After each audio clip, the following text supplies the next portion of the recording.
Hi, Sai, Karate Illuminati, this is Noah, and today I'd like to take a little time to discuss a topic that was brought up by my friend Nathan Ogden Sensei on Facebook. You can pause here to read the full post on the International Neoclassical Karate Kobudo Society Facebook group, and essentially, the topic is how you teach kata application. Now, the way that I approach teaching kata application may seem relatively unstructured at first, and I think that's because a lot of people take the levels approach to kata application. They like to say that there are, depending on the school, anywhere from 3 to I've seen 10 levels of kata application, and I really don't like that approach for a number of reasons, not the least of which it is very strict and limiting in the way that you approach kata application, and I find that it gets to be a little too granular as well. You can lose sight of the forest for the trees, so to speak. Now, I start teaching kata application immediately when I start teaching a solo kata. You learn a movement of the kata, you learn how it can be applied in a self-defense context or a combat sports context, depending on the student and the emphasis of class that. Now, typically when we're starting out, when I have new students, I'm focused entirely on self-defense, and the applications are very simple, very basic, but functional. They use the entire movement or structure involved in the kata. You're not having empty pulling hands, you're not using impractical blocks, anything like that. It's always based on effective self-defense technique. Now, of course, when you do this as you go through a kata, you very quickly get a lot of fighting techniques back to back to back, which lends itself to flow drills. Now, I teach a flow drill for a combination of the first 3 kata, which are the Kion kata that were created by Chibana Chosen. They're very, very simple kata. They essentially have one technique going forward and one technique going backward. There's 3 of them. So combined into a flow drill, you've got 3 forward techniques and 3 backward techniques. So it's a very short and simple drill, but it shows students how they can transition from one technique to the next. And it's really important when you get into things like failure cascades, where your first technique fails for some reason, so you need to move to another technique. If that fails, you need to move to another technique.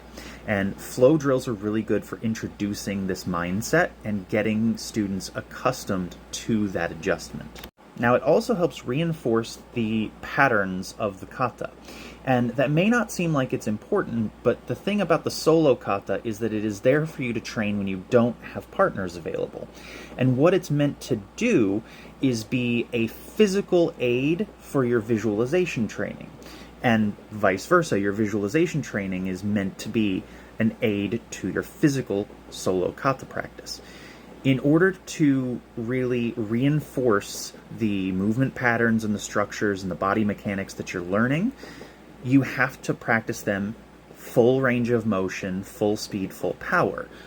Doing that in the solo kata is very easy to do safely. You don't have to worry about hurting your partner in the process. Whereas when you're drilling with a partner, you're generally going to hold back on some of your techniques for safety. In kata practice, you don't have to do that, but you have to be doing visualization at the same time, and it needs to be effective, practical techniques that you're visualizing, because that's what you're trying to train for.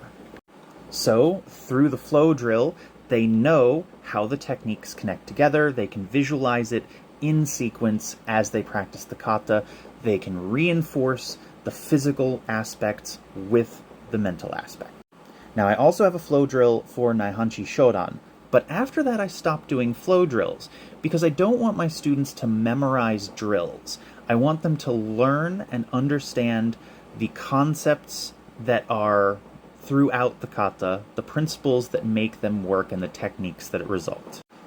Now, the way that I start this process is that after they've gotten comfortable with the initial applications for the movements and postures of the kata, I start to introduce other applications that fit the kata just as well.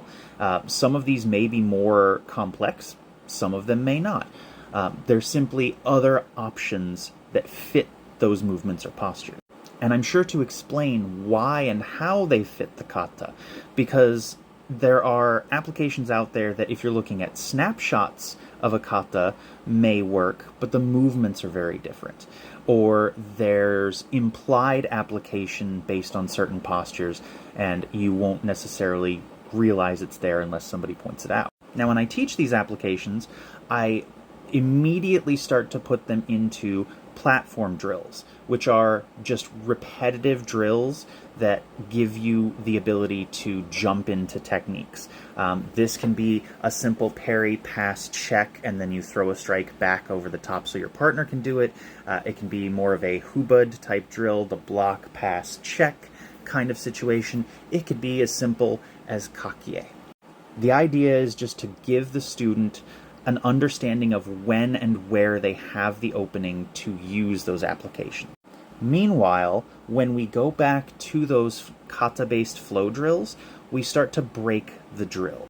Drill breaking is something that I find to be incredibly important when you're working with prearranged drills, especially when they are flow drills.